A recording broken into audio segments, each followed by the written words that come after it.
The truth of the share market channel में आपका स्वागत है। मैं भवनीश अग्रवाल। नमस्कार दोस्तों, अमेरिका में यूएस फेडरल रिजर्व बैंक ने अपनी जो रेपो और रिवर्स रेपो रेट्स को हटा दिया है। पहले 5 और 5.5 थी, 5.5 5.5 थी। अब 0.5 से घटाने के बाद 4.25 और 5 रही।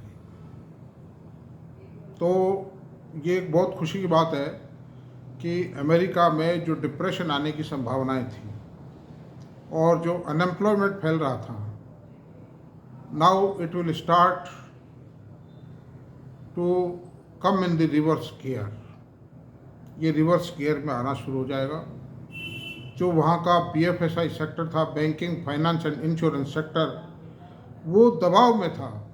वो एक अनिश्चित कार्य प्रणाली से जी रहे थे। वो कोई प्लानिंग करने की स्थिति में नहीं थे और उसके कारण भारत की जानी मानी नामी ग्रामी कंपनियों को नुकसान हो रहा था।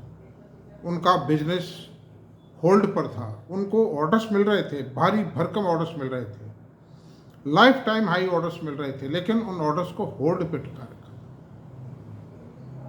और बाजार में दुनिया भर की अफवाहें फैल रही थी कि साहब ये तो सॉफ्टवेयर का तो बिजनेस ही खत्म हो जाएगा, सॉफ्टवेयर की आवश्यकता ही नहीं पड़ेगी क्योंकि आर्टिफिशियल इंटेलिजेंस ही आ गई है। तो ये सब बेकार की बातें थी।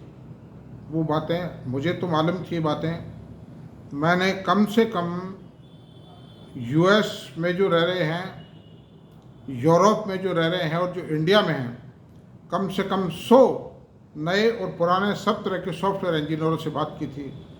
मैं कहा आपका धंधा ख़त्म हो जाएगा। मैंने कहा उनसे कि साहब क्या बात कह रहे हो आप, सॉफ्टवेयर की ज़रूरत कभी ख़त्म हो सकती है क्या? नहीं, मैं कहा आर्टिफिशियल इंटेलिजेंस ही आ गई ना, इस कारण सब समाप्त हो जाएगा। अब तो ऐसा कुछ भी नहीं हो सकता। आर्टिफिशियल इंटेलिजेंस ही एक एफिशिएंट ड्राइविंग इंजन है सॉफ्टवेयर का। Software is the backbone of every system, every management. और ये मेरी भी विचारधारा थी, मेरी विचारधारा आज भी है। सॉफ्टवेयर में ठीक है, क्लाउड आ गया, डाटा आ गया, इंटरनेट ऑफ थिंग्स आ गया, ये सब चीज़ें आई, लेकिन ब्लॉकचेन आया है, ये सारी नई नई टेक्नोलॉजी आएंगी, चेंजेज आएंगे, लेकिन बनाएंगे तो सॉफ्टवेयर कंपनी। बनाने वाला कौन पैदा हुआ है? ये कोई भी नहीं आया। तो ये सब निर्मूल अफवाहें थी, जिन अफवाहों का पटापेक्ष हो गया है और हो जाएगा। और इंडिया का जो IT निफ्टी इंडेक्स है वो 26,000 तक पहुंचा था सन 22 में, जो सन 24 का मध्य चल रहा है। आप ये समझिए करीब 2.25 साल हुए। 2 साल में वापस लौट करके 43,000 पे आ गया। और मेरा ये मानना है कि ब्याज की रेटें घटने के भी 10-20 दिन पहले, महीने भर पहले से ही, क्योंकि ये तो निश्चित हो गया था कि ब्याज की रेटें घटने जा रही हैं अमेरिका में, तो उन कंपनियों ने अपनी प्लानिंग शुरू कर दी थी। इन कंपनियों को और बताना शुरू कर दिया था कि साहब ये काम कर दीजिए, ये काम कर दीजिए, ये काम कर दीजिए। छोटे छोटे ऑर्डर मिलना शुरू हो गए थे और जो बड़े ऑर्डर्स हैं होल्ड पर, उन पर भी अब काम शुरू हो जाएगा। तो देन यू कैन प्रिज्यूम कि देखिए बुरे से बुरे टाइम में भी इंडियन जो IT इंडस्ट्री थी उसकी प्रॉफिटेबिलिटी तो 5-7% कोई घटी थी, बाकी घटी ही नहीं। उस पीरियड में भी प्रॉफिटेबिलिटी नहीं घटी और उसके उपरांत भी इन कंपनियों के शेयरों में गिरावट आई और वो गिरावट रिकवर कर गई। और अब जो सन 2022 में 39,000 का हाईएस्ट इंडेक्स था, जो कुछ मोमेंट ही ठहर पाया था, वो अभी 43,000 पे ताई गया। तो ऐसी सूरत में काफ़ी इनको ऑर्डर्स मिले हैं और मिलेंगे और ये कंपनियां फ्लेयर अप होंगी सबसे ज़्यादा। तो एक तो अमेरिका में जो ब्याज घटने से, मेरा आज का सब्जेक्ट वो ये है कि किन किन भारतीय कंपनियों को लाभ होगा। तो उसमें सबसे जो हाईएस्ट बेनिफिशरी है वो तो इंडियन आईटी कंपनीज। नंबर 2 आते हैं, वहाँ का जो रिटेल चेन सेक्टर था वो भी प्रेशर में था, उनकी भी बिक्री घटी हुई थी। जिस आदमी को 2 शर्ट खरीदने वो 1 खरीदता था, जिस आदमी को 10,000 रुपये के कपड़े खरीदने थे जो 2 खरीदता था, जिसको 2 बेडशीट खरीदनी थी वो 1 खरीदता था। तो ऐसी सूरत में सेकंड हाईएस्ट बेनिफिशरी, दवाई के तो कोई फर्क नहीं था, दवा medicine is essential for the survival of the life of a man और ह्यूमन बीइंग, तो उन पर कोई फर्क नहीं है, दवा कंपनियां तो ग्रो कर रही थी। Thus, the pharma is the most defensive sector provided no disturbance is made to them by the government authorities. तो उसमें जो सेकंड हाईएस्ट बेनिफिशरीज होंगे, हालांकि वो सेक्टर छोटा है, बड़ा सेक्टर नहीं है वो, लेकिन फिर भी कंपनियां बहुत अच्छी हैं वो। जैसे KPR मिल, मैंने वीडियो भी बनाया बहुत पहले इस पर, बहुत शानदार बड़ा डिटेल वीडियो बनाया था, आज फिर सूक्ष्म में जिक्र कर देता हूँ। KPR मिल तिरुपुर में, तमिलनाडु के अंदर तिरुपुर है, जो कि हौजरी गुड्स का, हौजरी गारमेंट का बहुत बड़ा सेंटर। वहाँ ये KPR मिल के का इंटीग्रेटेड प्रोजेक्ट, इनका 100 मेगावाट का पावर प्रोजेक्ट है, यार्न स्पिनिंग यूनिट है इनकी, और यार्न स्पिनिंग, नीटिंग और फैब्रिक कटिंग, डिज़ाइनिंग, स्टिचिंग, सारा काम इनका in house under fully integration है। और इसी कारण इनके मार्जिन 16-17% है, मतलब आफ्टर टैक्स मार्जिन 16-17% होना it is a remarkable thing. और मंदी के दौरान भी ये शेयर 8 पेड अप शेयर है, 800 रुपये से नीचे नहीं है।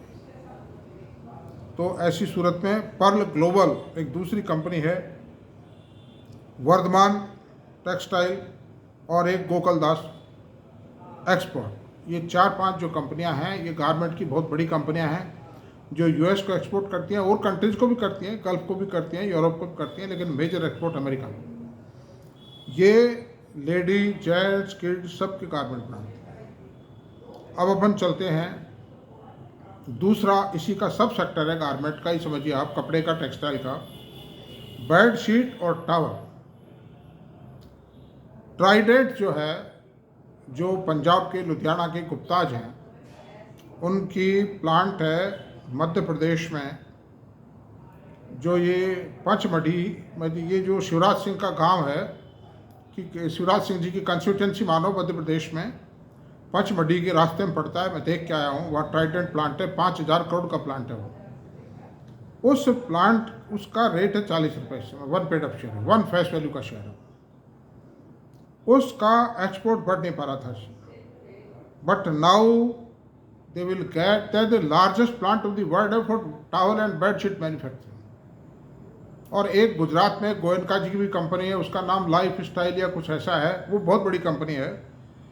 और एक इंडोरामा,